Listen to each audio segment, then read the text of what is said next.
Ladies and gentlemen, welcome to Raw Studios. My name is Puddy the Outback Callumson, and I am joined by Tuck the Crocodile Boy. we are here Arg, at Raw, larg, larg, larg. we are here at Raw Studios for the first public show of 2020. There has been a lot happening.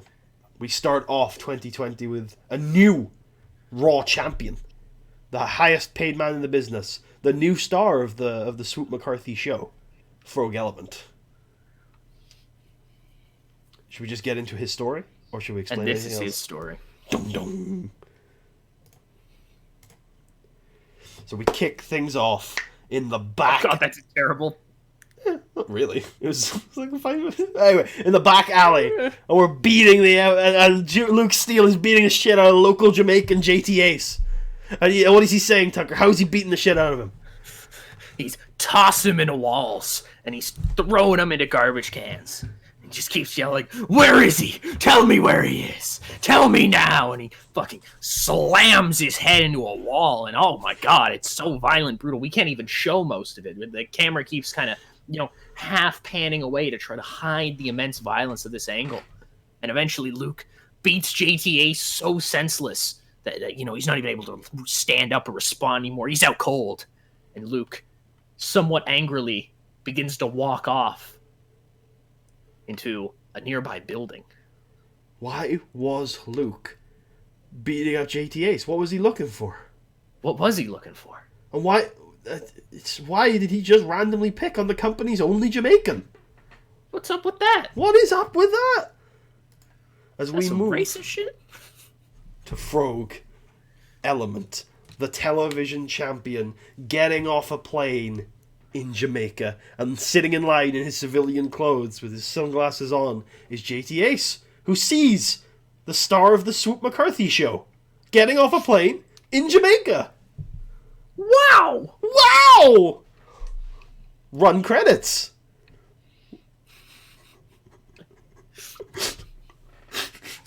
So what is this, Tucker? Yep. This is the Libertine playing our intro song. What is our intro song? What does it sound like? No. Any indication? It is called Let's Get Raw. Ooh. Let's get raw. What are they doing? They're jumping around? Are they on some sort of stage? They are thrusting in the air. But they've got a little bit of hesitation and reservation. They do. And why is that? Well, you'd have to watch the previous episodes to know and get an inside joke. Unless you were watching a few seconds later when they are interrupted and ambushed by the three amigos. Oh my! Oh my! What do they do, Tucker?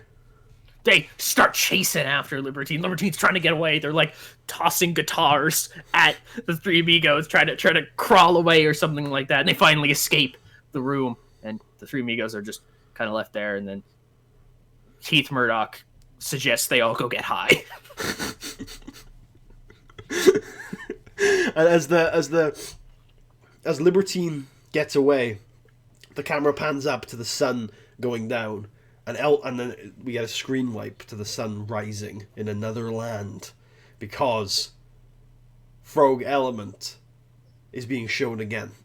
The scene of him getting off the plane, and then there's a little zoom back, and Loxley Robbins is in a dark room, and the only thing lighting it up is his fluorescent smile, and he's looking at that monitor. But you see him like moving. He's got some sort of like anonymous helper with him who's looking at the footage, and he says, "No, zoom in, Enhance. And you see he's not looking at the plane. He's not looking at the location. He's looking at the driver, and he sees a logo. Steel Shipping. Oh my. Oh my. Nikki Gilbert. Oh, we come back from commercial, and you wanted to pop the marks with some wrestling. Yeah, you dirty fuckers. You want to see some fucking grabs? There's some grabs. Go fuck yourself. There's some wrestling at Raw Studios. Yeah. The first in match the ring of at the Raw evening. Studios. Yep. Nikki Gilbert has a groundswell of public support. He does. Also, I think we tape like 4 of these because in a night because the wrestling part only absolutely. takes like a few minutes. Oh yeah. The big part is putting together all the segments, doing all the editing that we do. Yeah. And then, oh yes, so a very kind of, what's the word? A very cinematically filmed segment with the tag team champions Alexander Banks and Spiffy Stan Standish. They're in Jamaica on holiday. Oh my. They're visiting various cafes, and eventually they get on the subway. They look very, very jittery. And they hear a voice from a disguised man in the background. He says, "Have you come for the deal?" And Banks and Stan say, "Yeah, we were told there would be an opportunity, sir, to make some money." Will you work hard for this money? You were told correctly, young ones. But there is a great threat coming to the shores of Jamaica. Prepare yourselves and steel yourselves. There is glory ahead, but you will have to earn your money. And the subway train speeds up, and the guy like judders back into the nearby cart, never to be seen again. Swoop is reading. Swoop is reading indeed. He's reading, and you can't tell what the book is, but eventually, what happens, Tucker? He's been reading for so long. You know what I mean? He's just been posted up reading. He kind of starts to drift off. He starts to dream, and he's on a rooftop. He's not quite sure what he's doing, and he all of a sudden starts speaking in a British accent to himself. And he's like, "Wait, I'm not British. I'm Australian." They're very easily confusable, but if you know, you know.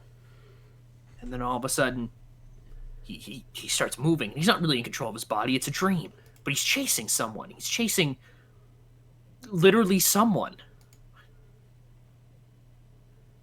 It's just a person. And we'll find out who that is after the commercial. It's a quizzical mark question. He's playing some sort of character. Any description as to what that character is? A shady-like individual. And eventually Swoop is about to catch up with him when some guy called Spin Doctor shouts up to him, "Jump off the roof!" And he jumps off the roof, and Swoop is like, "Well, I guess I won." He's like, cheers, and he goes back to being Swoop. Oh my. Oh my. Oh my.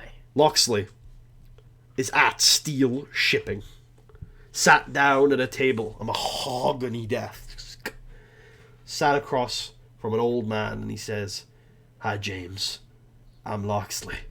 I hear you own this here shipping company. Is that true?" James? Oh, am I supposed to be? Oh, yes. Yes, it is. Is there any relation to Luke Steele? I am his uncle. Oh, man. Listen, I need you to tell me if there were any ships that were chartered out of the oh shit, what was the acronym standing for again? The highly entertaining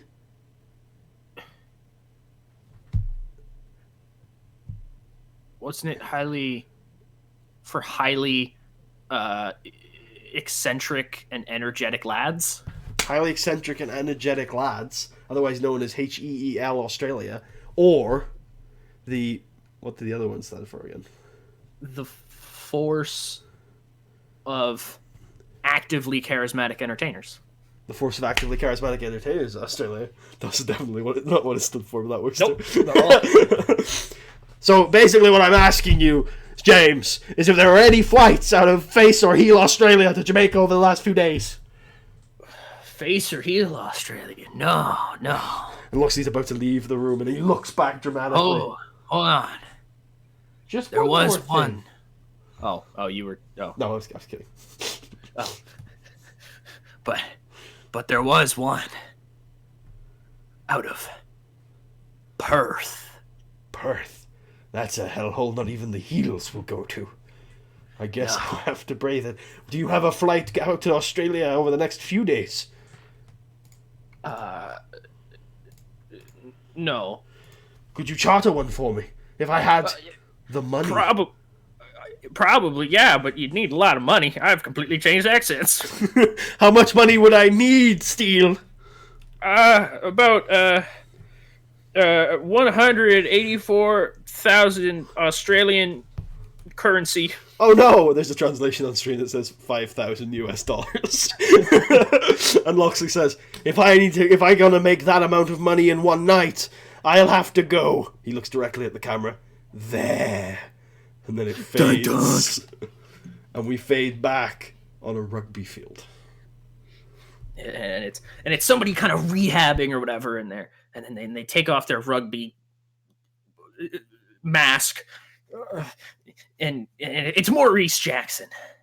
Maurice Jackson kind of goes over and he takes a sip of water, and then there's some dude kind of there on the side, and he says, "Hey, wait a minute, you're Maurice Jackson, aren't you?" And he's like, "Of course I'm Maurice Jackson, you stupid son of a bitch. You don't recognize greatness when it's right in fucking front of you."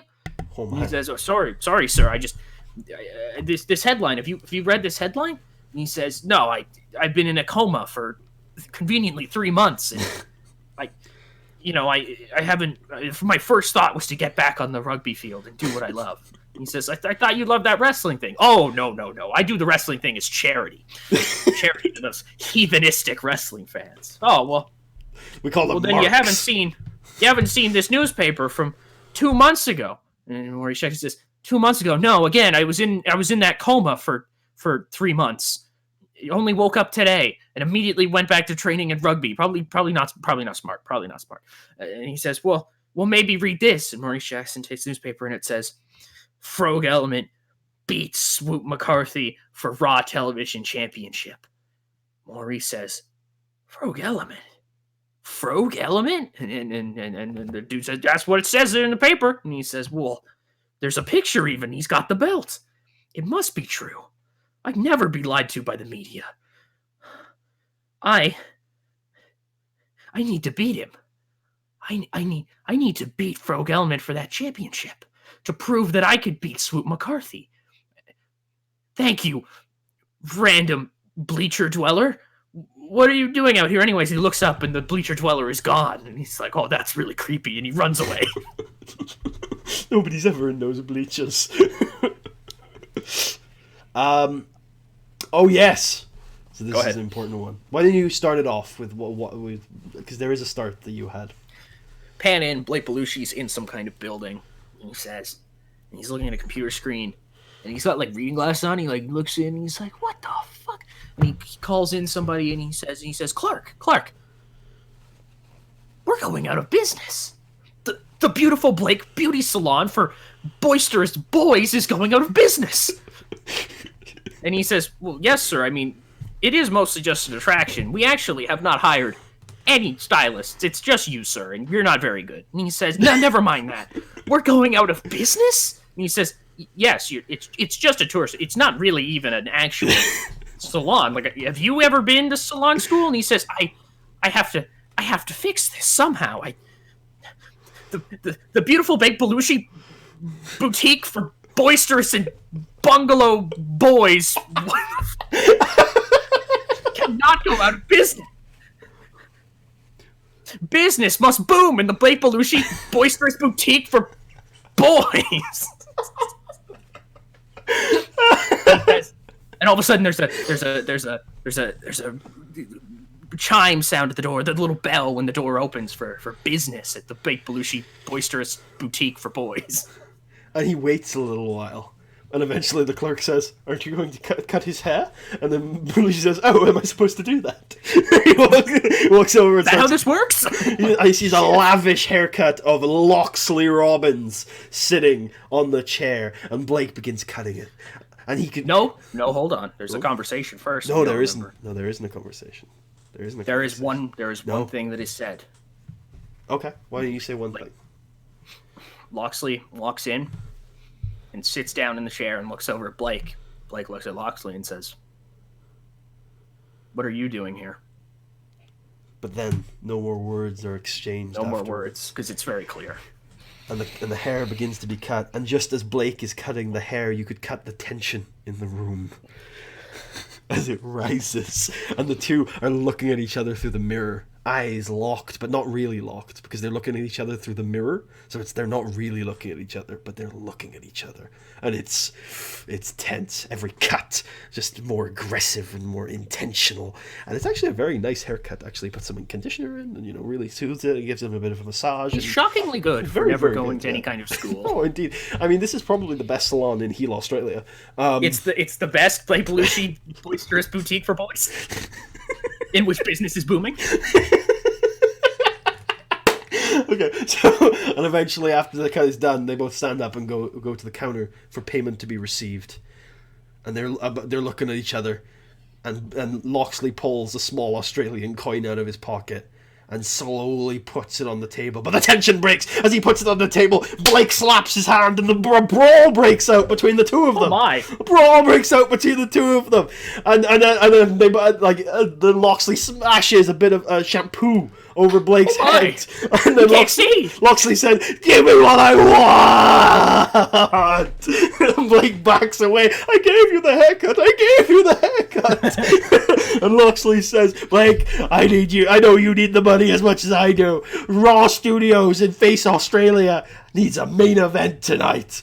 And Blake looks surprised and confused, and he looks Loxley in the eyes, and he goes, "We'll settle this at Raw Studios." And Loxley says, "You're goddamn right, you son of a bitch." And he leaves. And so I believe in one angle. Go ahead. Sorry. No, the chime goes off as he leaves. I think in one angle, Blake Belushi has become probably the best character in the entire series thus far. It's really the Blake Belushi show. It really is. And we are back in Raw Studios. After commercial, it is all about Raw Studios and God's Gift, who we thought were in Jamaica, but they're in Raw Studios, and they're still the tag team champions. Apparently they're tag team specialists. Nice. Yeah. You can describe this one. A motorbike draws up. It's Tombstone. And Tombstone walks into the building. There's like a little office area in the back before you go in to the staging area. Sue McCarthy's sitting there, reading his book, not even paying attention. Tombstone looks in, kind of does a double take, whatever, keeps walking, and stops at a poster of Nikki Gilbert. Pulls out a machete. He just has a machete, slices the poster, and then leaves again. Out the back. And we go to commercial. And we come back with Loxley Robbins arriving at Raw Studios, and he heads to a very fluffy chair at the back and looks at a confessional camera we have set up at Raw Studios, and he says, I may have acted a little out of hand at the salon earlier, but excuse me, I believe you mean the beautiful Blake Belushi boutique for boisterous and buffoon boys. He looks at the technician who just said that, and he tries to ignore him, and then looks at the camera. But listen, it's very important that all the fans know. I need to beat Frog. I need to beat him. And I will do everything it takes to get the money I need to go to Jamaica tonight. Oh my. Sounds like he's got some passion there. A little bit. What was that about? What's that about? This is your angle. Yes, it is. So Kerry Wayne comes down to the ring. He says, if you've been watching the program over the past couple weeks, you've seen Keon and Cal Wayne. My two brothers. Keon's my cousin. Listen, I don't know anything about these two dudes, right? They showed up a few years ago with my name. I still have no idea if anybody's tried to DNA test them. They don't even remotely look like me. In two pictures that come up on the screen, they do not look alike. They don't even look like Kerry Wayne. I'm looking at pictures right now, and I think they look identical. I can see the resemblance. I can see it maybe with Cal, but Keon's got the same kind of facial structure and the same skin tone and the same hair. Anyways, and so Kerry says, they've been picking on Will Beaumont a whole bunch, and man, it's just not cool. You know what I mean? But again, I don't know where and all of a sudden the other Waynes come out. Oh man, the other Waynes. See, you even admit that they're also Waynes. Oh, that's what they're going by. Keon says, Kerry, you may not think we're Waynes, but there's somebody who knows the truth. Why don't you ask Mom? The live studio audience gasps. I think he is supposed to be the one that's the cousin, so now that's even more confusing. That is very strange. And we go to our main event of the evening. Blake Belushi. Also, 20 minutes. We cannot pay attention to 20-minute matches here. We are not paying attention. We are not paying Yeah, attention. so, the first 15 minutes of the match, you've all gone and gotten snacks, so we don't need to describe the first 15 minutes of the match, because you're not watching it anyway. But you're coming back. You're coming back, though. Last 5 minutes of the match, you sense there's a finish coming. Loxley's about to beat Blake, and then Luke Steele interferes. And after the match, Blake Belushi gets on the mic and says... Actually, why don't you go ahead? Wait, me? Oh. You yeah. Okay. I like what? What? Okay. By the way, Blake Belushi, they benefited from having a hot catchphrase. Hell yeah, he did. Blake Belushi says, "That's right. In order to save the boisterous and bountiful, beautiful Blake Belushi boutique for boys, I have sold my soul to Luke Steele. More specifically, I've given him enough money that he could charter the flight to Jamaica. Because to me, it's not about gold. It's not about the gold. It's about spreading beauty with the world." Luke nods. Luke offers his hand, and Blake piles 100,000 Australian dollars onto his hand, and then Luke nods and leaves. What a beautiful, beautiful man. Luke couldn't even get a haircut. No, he could not. He could get a bit of a beard trim, though. Maybe after he gets back from Jamaica, he can visit the salon. That's true. Yeah.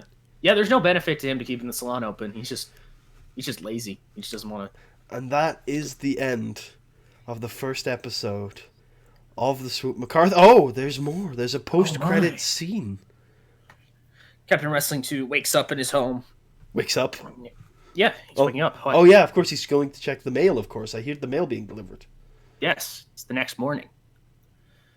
It's Tuesday morning, or whatever, rise. Whatever. He goes to... Raw gets filmed throughout the week and shown on Friday.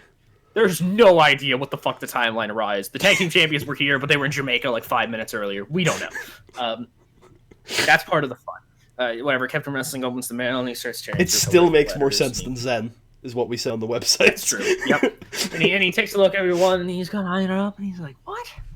What the fuck do you mean? Where the hell am I going to... And all of a sudden, there's a knock at the door. And all of a sudden, he's like... And he goes and he stands up and he grabs a folding chair and kind of puts it behind him with one arm and walks up to the door and unlocks it, opens the door, and it's Swoop, and he quickly just kind of puts the chair down. And he says, "Swoop, what are you doing?" "Well, I have been reading these books like you told me to, Captain Wrestling, and this guy, well, he has a few tips, but I'm not really understanding what you meant." Okay, Swoop. You're thinking too small. Oh, yeah. You gotta think in the grand scheme of things. Think about Well, they're mighty exciting, sir. What? Swoop, I'm a little uncomfortable with the accent you're using right now. Okay. He says, well, you know what? You're going to have plenty of time to analyze these books if you come with me. Come with you, sir? I just received a telegram. And my God, my boy, Swoop, I believe we are going to Jamaica. The credits play. Up in 4, let's go! Amazing! Thank you all for watching. I hope you guys enjoyed the Swoop McCarthy show. We've been live from Raw Studio, starring Blake Belushi, Loxley Rollins, Swoop McCarthy, Captain Australia, and guest starring Luke Steele. James Steele! Yeah, okay. God's gift. Yeah, they kind of suck. And last but not least, the television champion, Pro Element. Boo. We'll see you guys same time, same channel next week on Same Attitude. swoop time, same swoop channel. We'll catch you then.